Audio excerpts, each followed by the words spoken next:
Hello दोस्तों, स्वागत है आपका हमारे YouTube चैनल राइज टू 100 में, जहां पे आप सीख रहे हैं अकाउंटेंसी। और हमारा जो टॉपिक चल रहा है वो चल रहा है क्लास 12th का टर्म 2 बोर्ड्स के लिए डेथ ऑफ अ पार्टनर। और अभी तक हमने इस चैप्टर में काफ़ी कुछ सीख चुके हैं कि किस तरीके से मरने वाले पार्टनर, जो डिसीज पार्टनर होता है, उसका प्रॉफिट कैलकुलेट किया जाता है। उसके बाद किस तरीके से जिस पार्टनर की डेथ हो जाती है उसके एग्जीक्यूटर के लिए या रिप्रेजेंटेटिव के लिए जो हमें अमाउंट की कैलकुलेशन करनी होती है, उस अमाउंट की कैलकुलेशन करने के लिए किस तरीके से मरने वाले पार्टनर के कैपिटल अकाउंट को प्रिपेयर किया जाता है। अब वहीं से एक क्वेश्चन निकल कर आया था कि क्या हर बार क्वेश्चन में जो 6 मार्क्स का क्वेश्चन आने वाला है उसमें कैपिटल अकाउंट पूछा जाएगा, या कभी कभी क्वेश्चन में जर्नल एंट्री भी पूछी जा सकती है। तो जर्नल एंट्री भी पूछी जा सकती है। आपको दोनों चीज़ों की प्रैक्टिस बहुत अच्छे से करके जानी होगी, चाहे वो कैपिटल अकाउंट हो, चाहे वो पार्टनर्स के लिए एग्जीक्यूटर के लिए आपको जर्नल एंट्री बनानी हो। अब अगला क्वेश्चन ये निकल कर आता है कि जर्नल एंट्री तो टफ होती होंगी, क्यों? क्योंकि 11th क्लास हमने अच्छे से पढ़ी नहीं, ऑनलाइन निकल गई, पेपर नहीं हुए, तो कौन ध्यान देता है। तो जर्नल एंट्री सीखने के लिए modern approach, traditional approach, personal account, real account, nominal account, बहुत सारी बातें आपको ध्यान रखनी पड़ती हैं। तो हम आपको बताना चाहते हैं कि अगर आपको जर्नल एंट्री 11th क्लास में आपने नहीं सीखी थी और अब आप स्ट्रगल कर रहे हो, तो आपको इस चैप्टर में जर्नल एंट्री सीखने के लिए कोई स्ट्रगल अब नहीं करना।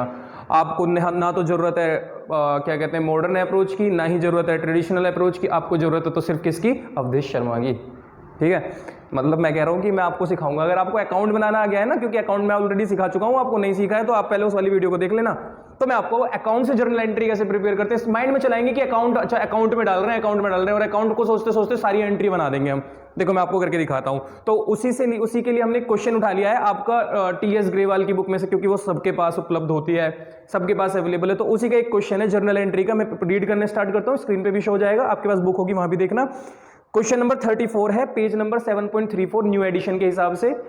आर, एस और टी तीन पार्टनर हैं, तीनों का रेशियो 5:3:2 है। 31 मार्च 2018 को उनकी बैलेंस शीट इस प्रकार है। Creditors, bills payable, workman compensation reserve, capital के बैलेंसेस, एसेट साइड में गुडविल, गुडविल ये अपीयर इन दी बुक है, इसको हमें राइट ऑफ करना होता है। Lease hold, patents, machinery, stock, debtors, cash at bank. ठीक है जी। एडजस्टमेंट पे आएंगे तो कहते हैं टी डाइड ऑन 1 अगस्त, तो अप्रैल, मई, जून, जुलाई, अगस्त, 1 अगस्त को मर गया, तो 4 मंथ उसने हमारे साथ काम किया। तो 4 मंथ काम करने पे ये एग्री हो गए कि goodwill is to be valued at 2.5 year purchase of average profit of last 4 years profit whichever, पिछले 4 साल के आपको प्रॉफिट लिखे हैं, उनकी 2.5 में मल्टीप्लाई कर दोगे तो बच्चों गुडविल निकल कर आ जाएगा, जो कि 65,000, 60,000, 80,000, 75,000 लिखा हुआ है। मशीनरी भी वैल्यूड एट 1,40,000, ये रिवैल्यूएशन से रिलेटेड पॉइंट आ गया। पेटेंट्स भी वैल्यूड एट 40,000, लीज होल्ड भी वैल्यूड एट 1,25,000। तो बच्चों ये सारी की सारी इंफॉर्मेशन आपको सेकंड पॉइंट में रिवैल्यूएशन अकाउंट से रिलेटेड लिखी हुई है। आप इसको भी एंट्री के थ्रू ही पास करेंगे। अकाउंट चाहो तो रफ में बना लेना, लेकिन एंट्री तो बनानी है। For the purpose of calculating of T share in profit of 2018-19, the profit is 2018-19 should be taken have accrued on the same scale as in 17-18। तो आपको 17-18 की प्रॉफिट को बेस मानना है 18-19 के लिए, जो कि गिवन है क्वेश्चन के अंदर। फिर कहते हैं sum of rupees 21,000 to be paid immediately to the executor of T, T के एग्जीक्यूटर को 21,000 इमीडिएटली पे कर देना, और बाकी का balance to be paid in 4 equal half yearly instalment together with interest 10% per annum. और बाकी की पेमेंट जब फ्यूचर में कभी की जाएगी तो 6-6 महीने बाद 10-10% के ब्याज पे की और इंटरेस्ट के साथ प्रिंसिपल अमाउंट पे करना होगा, जिसकी कैलकुलेशन हमें नहीं करनी, क्योंकि क्वेश्चन में एग्जीक्यूटर का लोन अकाउंट हमें बनाने के लिए नहीं बोला, ना ही हमें इस बार सिलेबस में आ रहा है। उसके बाद कहते हैं क्वेश्चन वाले पास नेसेसरी जर्नल एंट्री, आपको जर्नल एंट्री बनानी है और टी का एग्जीक्यूटर अकाउंट भी बना के दिखा देना। क्योंकि टी का एग्जीक्यूटर अकाउंट पूछा है तो आपको पूरा वो अकाउंट बनाना होता जो लोन की किस्तों के साथ, इंस्टॉलमेंट के साथ बनता है, लेकिन बच्चों आपके सिलेबस में नहीं है तो आपको ये नहीं बनाना, सिर्फ हमें एंट्रीज बनानी सीखनी है 6 मार्क्स के लिए। तो स्टार्ट कर देते हैं क्वेश्चन को। सबसे फर्स्ट हमें बैलेंस शीट से ही पिक करना है, जैसे मैंने अकाउंट बनाना सिखाया है वैसे ही एंट्री भी बनानी है। क्या कि सबसे पहले हम बैलेंस शीट में लायबिलिटी साइड आते हैं। और बच्चों आपको जर्नल एंट्री का वही बचपन वाला फॉर्मेट याद होगा, 11th वाला, जैसे बचपन का प्यार भूल नहीं जाना रे, वैसे 11th का ये फॉर्मेट जो जर्नल एंट्री का, तो उसे भूल नहीं जाना रे। अब की बार लिखना है, और लिखना है तो सारी चीजें लिखने का मतलब है कि अब की बार आपको सब चीजें टिप्स पे होनी चाहिए। तो फॉर्मेट है, बड़ा सिंपल है, बार बार बनाना है। कहते हैं date, particulars, LF, debit, credit. तो पहली एंट्री डेट गिवन नहीं, हम डेट के अकॉर्डिंग नहीं, हम क्या लिख लेंगे, फर्स्ट, सेकंड, थर्ड, फोर्थ, इस तरीके से लिख लेंगे। वैसे तो जिस दिन पार्टनर की डेथ हुई है 1 अगस्त को सारी एंट्री हम पास कर रहे हैं, लेकिन अगर आप 1, 2, 3 करके बनाओगे तो आपको फुल मार्क्स मिलेंगे, चिंता करने की जरूरत नहीं है। तो लाइबिलिटी साइड आओगे तो फर्स्ट देखो, क्रेडिटर हमें यूज नहीं करना, बिल्स पेबल का हमसे कोई लेना देना नहीं है। वर्कमैन कंपनसेशन रिजर्व, आप मुझे बताओ बच्चों, वर्कमैन कंपनसेशन रिजर्व तो पार्टनर्स के बीच में बांट दिया जाता है ना, और वर्कमैन कंपनसेशन रिजर्व जब बनाया सभी पार्टनर ने मिलकर होगा, जिसकी डेथ होगी उसने भी इसमें कंट्रीब्यूशन किया होगा, तो डिस्ट्रीब्यूट भी सभी के बीच में किया जाएगा। अब आप मुझे बताओ, अकाउंट से बनाना सिखाऊंगा। मैंने कहा फर्स्ट एंट्री पे आओ।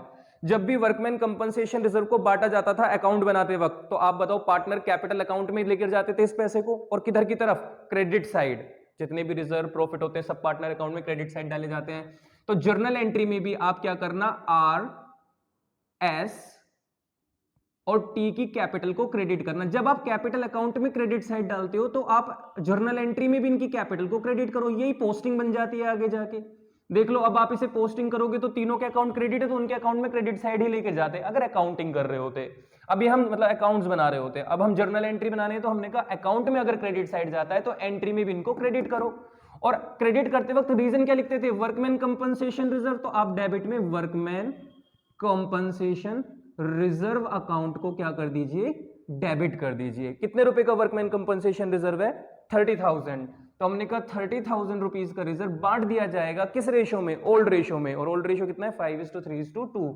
तो 15,000, 15,000, 3 3 9,000 और 6,000, ये हमने रिजर्व को बांट दिया। बच्चों नरेशन आप लिखना, मैं सिर्फ एक नरेशन लिख रहा हूं, बाकी सबको छोड़ दूंगा मैं। Being workman compensation reserve distributed, ऐसे लिख सकते हो, रिटर्न ऑफ लिख सकते हो, आप कुछ भी लिख सकते हो, मर्जी आपकी है। ये तो हो गया हमारा फर्स्ट पॉइंट। सेकंड एंट्री पर आते हैं। इसके बाद बेटा हमारे पास बैलेंस शीट में कैपिटल लिखी हुई है, कैपिटल को डिस्ट्रीब्यूट करने की कोई एंट्री नहीं होती, क्योंकि कैपिटल को ट्रांसफर किया जाता है कैपिटल अकाउंट में। लाइबिलिटी खत्म, एसेट साइड आते हैं। एसेट साइड में फर्स्ट हमारे पास लिखा हुआ है गुडविल। इस गुडविल को आप वैल्यूड गुडविल तो बोलते नहीं हो, इसको तो goodwill appear in the book बोलते हो। और जो भी गुडविल बुक में अपीयर होती है उसको आप क्या कर देते हो, राइट ऑफ कर देते हो, खत्म कर देते हो। क्यों, क्योंकि गुडविल फ्यूचर में होने वाला प्रॉफिट है। AS 26 कहता है इसको रिकॉर्ड नहीं करना, उसके बावजूद भी अगर तुमने इसको रिकॉर्ड कर लिया तो ये पैसा आपको वापस देना पड़ेगा। और आप मुझे बताओ, जब गुडविल को वापस लेते थे तो क्या कैपिटल अकाउंट में पार्टनर्स की डेबिट करते थे? तो इस बार भी आप आर, एस और टी का कैपिटल अकाउंट डेबिट कर दीजिए, क्योंकि आप ये पैसा उनसे वापस लोगे जो गुडविल वो बांट कर बैठ गए अपने बीच में। Are capital debit, S capital debit, T capital debit. और ये तीनों के अकाउंट आपने क्यों डेबिट किए थे? क्योंकि इन्होंने आपस में गुडविल को डिस्ट्रीब्यूट कर लिया था। गुडविल का अमाउंट है 25,000 रुपीज। तो 25,000 को आप किस रेशियो में हटा दोगे? 5:3:2।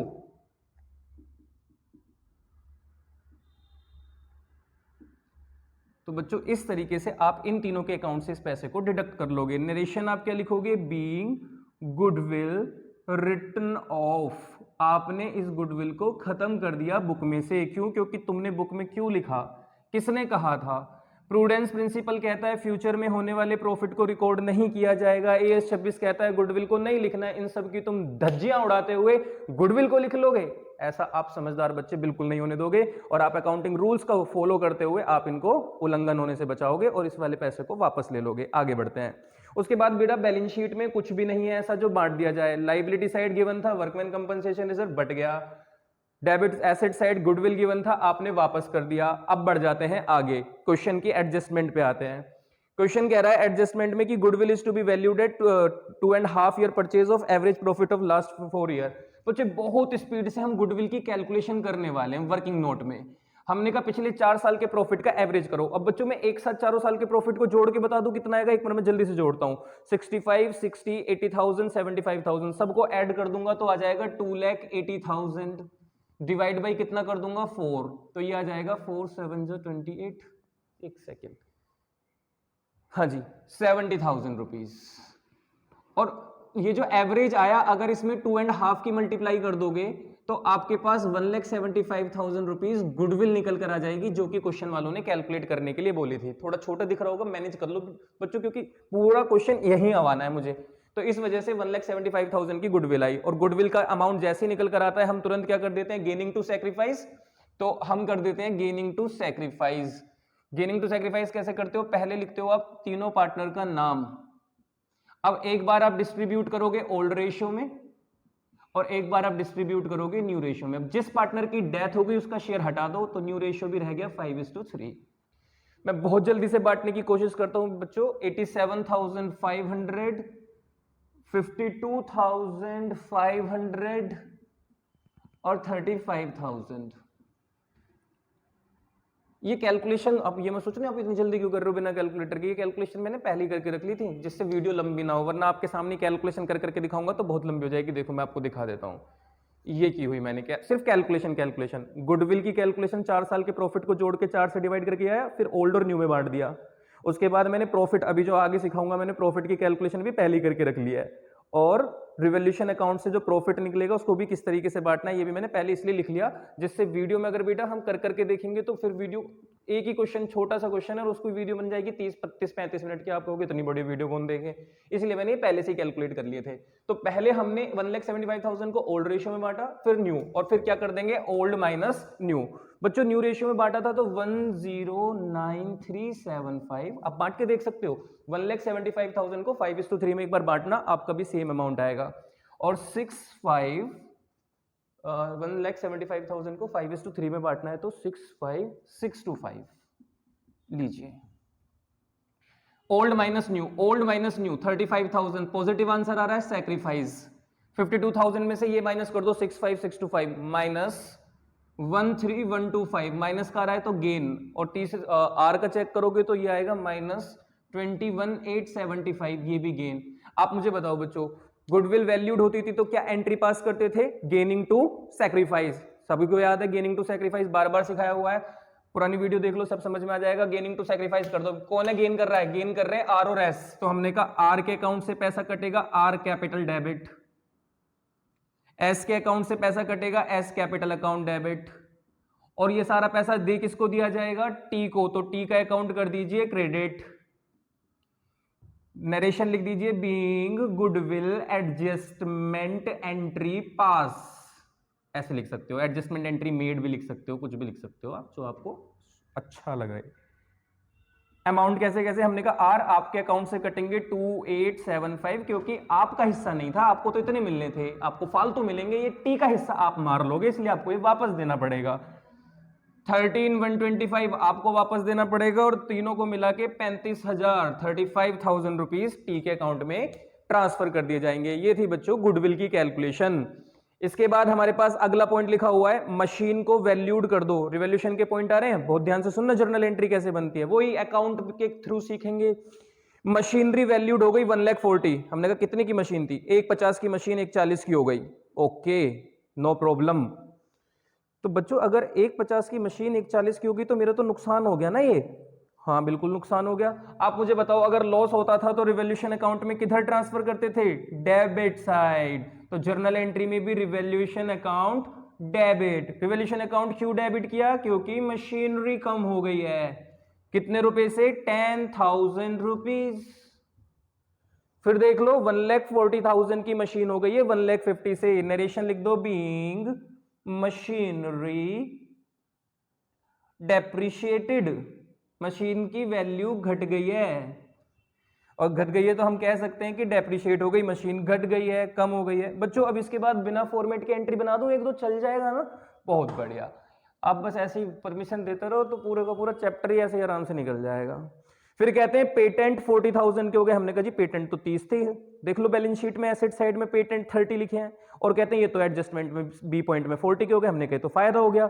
और लीज होल्ड 1,25,000 की हो गई 1 लाख से, दोनों ही हमारे फायदे हैं। तो रिवोल्यूशन अकाउंट को कर देना बच्चों क्रेडिट, क्योंकि जब भी प्रॉफिट होता है तो रिवोल्यूशन अकाउंट क्रेडिट किया जाता है, क्रेडिट साइड लिखते थे। और क्या क्या लिखते थे भैया, जो जो कम हो गए, जो जो इंक्रीज हो गया है, पेटेंट्स एसेट बढ़ गई तो पेटेंट डेबिट, और लीज होल्ड ही है ना, हाँ लीज होल्ड भी हमारी इंक्रीज हो गई है तो लीज होल्ड अकाउंट डेबिट। बच्चों थोड़ा जूम करके देख लेना क्योंकि यही आवाना है मुझे सारा का सारा। पेटेंट कितने रुपए से हमारे इंक्रीज हो गए, पेटेंट्स 30 से 40 हो गए, हमने कहा 10,000 से तो पेटेंट बढ़ गए, और 25,000 रुपए से लीज होल्ड, टोटल तो 35,000 का फायदा हो गया। Being patents and lease hold appreciated, ऐसे लिख लेना। ये हमारी हो गई 5th एंट्री। इसके बाद आ जाते हैं 6th एंट्री पे। यहीं पे कैलकुलेशन और सीखो बच्चों, क्योंकि इसके अगले पॉइंट में रिवोल्यूशन का कोई मतलब नहीं है, अब रिवोल्यूशन खत्म हो गया। आप मुझे बताओ आपको रिवोल्यूशन से फायदा कितने का हुआ, आप कहोगे 35 का, और आपको लॉस कितना हुआ रिवोल्यूशन में, 10 का। क्या बच्चों मैं आपसे कह सकता हूं कि मुझे 25,000 रुपए का नेट प्रॉफिट हुआ है रिवोल्यूशन से? आप मुझे बताओ, आपको रिवोल्यूशन अकाउंट में 35,000 का फायदा हुआ क्योंकि आपकी दो एसेट बढ़ी 35,000 रुपए मिला के, और एक एसेट तुम्हारी घट गई थी 10,000 से, तो क्या मैं बच्चों ये कह सकता हूं कि मुझे नेट 25,000 25,000 रुपीज का प्रॉफिट हुआ रिवैल्यूएशन करने से? और अगर ये 25,000 का प्रॉफिट है तो क्या ये 25,000 में आर, एस और टी तीनों का हिस्सा होना चाहिए या नहीं होना चाहिए? होना चाहिए। और अगर मैं आर एस टी के बीच में इसको 5-3-2 5:3:2 रेशियो में बांटूंगा तो ये 25,000 रुपए 25,000 का प्रॉफिट रिवैल्यूएशन अकाउंट से उठेगा और पार्टनर के कैपिटल अकाउंट में जाके क्रेडिट साइड ट्रांसफर होता है। हर बार अकाउंट में ऐसे ही करते हो ना, अकाउंट भूल गए हो तो बच्चों फिर सुन लो, आप पुरानी वीडियो जाके चेक कर लो, कैपिटल अकाउंट में क्रेडिट साइड प्रॉफिट ट्रांसफर होते हैं। तो मैंने कहा आर, एस और टी, तुम तीनों के कैपिटल को मैं क्रेडिट करने जा रहा हूं क्योंकि मैं तुम्हें पैसा देने जा रहा हूं रिवैल्यूएशन प्रॉफिट का। इन्होंने कहा ठीक है हमारे अकाउंट में क्रेडिट कर दो, हमारे अकाउंट में पैसा डाल दो तुम। और हमने कहा ये पैसा है जो कि रिवैल्यूएशन अकाउंट से ट्रांसफर हो रहा है, तो रिवैल्यूएशन अकाउंट को रीजन में डेबिट कर दो। 25,000 रुपीज थे जो हम तुम्हारे अकाउंट में ट्रांसफर करने वाले हैं, तो आर को दे दो 5-3-2 के हिसाब से 12,500, एक को दे दो 7,500 और थर्ड वाले को दे दो 5,000 रुपए। टी के अकाउंट में 5,000 रुपीज ट्रांसफर कर दो। Very very good. इसी तरीके से आपको अगले भी पॉइंट करने हैं। तो ये हो गया हमारा रिवैल्यूएशन का पॉइंट कंप्लीट। अब आ जाते हैं 8th पॉइंट पे। चलिए 8th पॉइंट को देख लेते हैं, 8th एंट्री को देख लेते हैं। एक्चुअली 7 हो गई ना, 1 2 3 4 5 6 7, सॉरी ये 6th एंट्री है और ये 7th एंट्री है। 7th एंट्री के लिए आपको क्वेश्चन के पॉइंट नंबर सी पर आना पड़ेगा। कहते हैं for the purpose of calculating T share in profit 2018-19, कहते हैं पिछले साल के प्रॉफिट को बेस मान के प्रॉफिट की कैलकुलेशन कर दो। हमने कहा बच्चों चेक करो 17-18 का क्वेश्चन में ए पॉइंट में प्रॉफिट कितना है 75,000, ये कह रहे हैं 75,000 का प्रॉफिट था। हमने कहा ठीक है, ये तो पूरे साल का था, कितने महीने काम किया, ये कहते हैं 4 मंथ। मैंने कहा ये तो तीनों पार्टनर का है, हमें तो सिर्फ टी का शेयर चाहिए, टी का शेयर है 2/10। तो अगर आप इसकी कैलकुलेशन करोगे तो कितना आएगा? तो बच्चों कैलकुलेशन मैंने पहले से की हुई है, वैसे तो इजी कैलकुलेशन है लेकिन फिर भी थोड़ा भी टाइम एक्स्ट्रा ना लगे वीडियो में, इसलिए हमने 5,000 लिख दिया। आप ऐसे ऐसा करके काट देना। अब आप मुझे बताओ, जब भी साल के बीच में किसी पार्टनर के अकाउंट में प्रॉफिट दिया जाएगा तो वैसे तो क्रेडिट साइड ही लिखा जाएगा, तो हमने कहा टी आपको ही मिलेगा सिर्फ अभी, ये बाकी तो पार्टनर कंटिन्यू करेंगे बिजनेस को, तो टी का अकाउंट क्रेडिट कर दो। और क्योंकि साल के बीच में दिया जा रहा है तो इस वजह से हम एक नए अकाउंट को ओपन कर रहे थे बार बार, जिसका नाम रख रहे थे profit and loss suspense account debit. और अमाउंट कितना ट्रांसफर करोगे? 5,000। नरेशन लिख देना, being profit transfer to T's capital account. आपने प्रॉफिट को टी के अकाउंट में ट्रांसफर कर दिया। अब क्वेश्चन वाले कह रहे हैं कि सम ऑफ ₹20, आखिरी पॉइंट, 21,000 रुपीज इमीडिएटली पे कर दो एग्जीक्यूटर को और बाकी का लोन बना दो, जो कि 4 instalment 4 equal half yearly instalment में पे किया जाएगा। हमने कहा तो हमें ये तो बताओ कि टी के पैसे बनने कितने, उसमें से 21,000 पे कर देंगे, बाकी लोन। तो हमने कहा बाकी की चीज तो बाद की चीज है, हम उनकी बात ही नहीं कर रहे। हम तो कहते हैं कि अब 8th एंट्री हम बना लेंगे। 21,000 इमीडिएटली पे कर रहे हैं ना, और वो भी किसको? एग्जीक्यूटर को पे करने। हमने कहा सुनो, अगर आप किसी को भी पेमेंट करते हो तो बच्चों आपके अकाउंट से पैसा कट जाता है, तो आप अपने बैंक को क्रेडिट कर देना। कितने रुपए से? 21,000 रुपीज से। कितने रुपए से? 21,000 रुपीज से अपने अकाउंट से पैसा काट देना। और ये पैसा आपने किसको दिया? एग्जीक्यूटर को दिया। किसके एग्जीक्यूटर को दिया? टी के एग्जीक्यूटर को। तो रीजन में लिखना टीज एग्जीक्यूटर अकाउंट डेबिट 21,000। ये डेबिट साइड और ये क्रेडिट साइड। आपके पास से 21,000 इमीडिएटली पे किए आपने, किसको? टी के एग्जीक्यूटर को। तो आपको टी के एग्जीक्यूटर का नाम लिखना पड़ेगा, टीज एग्जीक्यूटर लिखना पड़ेगा रीजन में। तो ये हो गई इमीडिएटली पेमेंट करने का तरीका। आप ये भी चेक कर सकते थे पहले, एक एंट्री और आप एक्स्ट्रा बना सकते थे इससे पहले, कि टोटल जितना भी पैसा बना उसको पहले एग्जीक्यूटर में ट्रांसफर करो और फिर इसकी पेमेंट करने की एंट्री बना सकते थे। वो कैसे बनाते? आप ये चेक कर लो टी के अकाउंट में कब कब पैसा ट्रांसफर हुआ। टी को क्रेडिट किया 6,000 से, फिर 35,000 से। इन सबको आप ऐड करते चलो जब जब टी क्रेडिट हुआ है। 5,000 से, 5,000 से, उसके अलावा एक बार उसके अकाउंट से हमने 5,000 रुपए काटे हैं, और उसकी कैपिटल, उन सबको आप आपस में ऐड कर दो। जब आप इन सबको ऐड कर लोगे तो 1,21,000 रुपीज इसके निकल कर आएंगे, जो हमें देने बनते थे एग्जीक्यूटर को। आप, मेरे कहने का मतलब है कि आप रफ में कैपिटल अकाउंट बनाकर देखना। आप टी को सारा पैसा देना, बैलेंस बीडी कैपिटल लिखना, बाकी जो भी क्रेडिट हुआ है लिखते चले जाना। उसमें से 5,000 रुपए गुडविल जो ली थी उसे हटा देना, तो आपके 1,21,000 आएंगे। इसमें से 21,000 इमीडिएटली पे कर दिए, बाकी के 1 लाख रुपए लोन रह जाएगा। तो ये अगर आप चाहते तो आप इसकी भी एक एंट्री पास कर सकते हो, मर्जी है आपकी, लेकिन हम कह रहे हैं मत करो। 6 मार्क्स का क्वेश्चन है, 8 जर्नल एंट्री बना दी है, मोर देन सफिशिएंट, बस इतना ही करना है, क्योंकि क्वेश्चन ऑलमोस्ट हमने खत्म कर दिया, खत्म ही है ये। चलो ठीक है, समझ में आया? ओके, तो बढ़िया लगा हो तो लाइक कर देना वीडियो को, ठीक है जी। चलिए अपना ध्यान रखना, हम मिलेंगे आपको नेक्स्ट वीडियो में इसी चैप्टर के एक और क्वेश्चन के साथ। फिर हम इस चैप्टर को एंड करेंगे और फिर हम अपना नया चैप्टर स्टार्ट करेंगे, डिसोल्यूशन ऑफ पार्टनरशिप फर्म। चलिए जी, अपना ध्यान रखना, बाय बाय, टेक।